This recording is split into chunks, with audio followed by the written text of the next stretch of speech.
Hey there, this is Dave with another quick look where I try to tell you as much as I can about a pen in 5 or 6 minutes.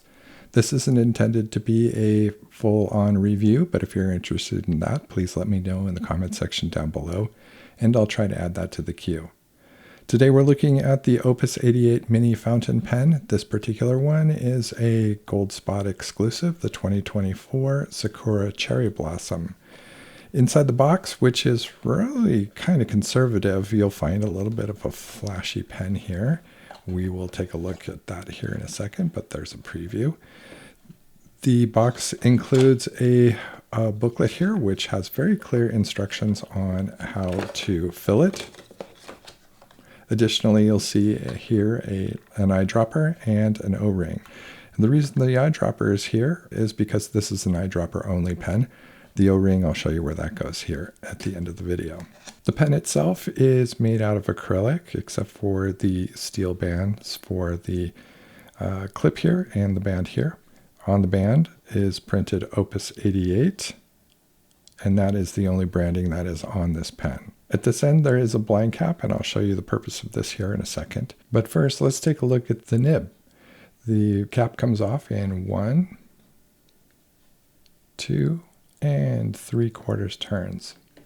The nib is a number 5 sized steel nib from JoWo, and this particular one is a 1.4 stub, but it's also available in extra fine, fine, medium, and broad.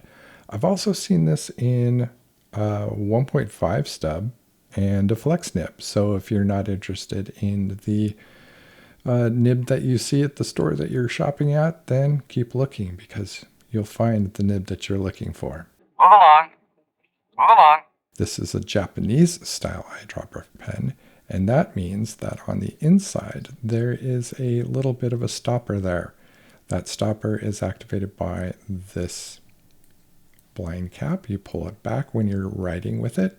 Otherwise, when you have it all twisted all the way in, it acts as a cork here in the section and prevents the ink from flowing from the reservoir into the feed, and that allows you to travel safely without this pen and not have any leaks. While it's possible to pull the blind cap back this far and then pull it back like a plunger as you're filling it, I've found that that's not entirely necessary. You can just twist it back a little bit. Inside the box there was an O-ring, and the O-ring goes here.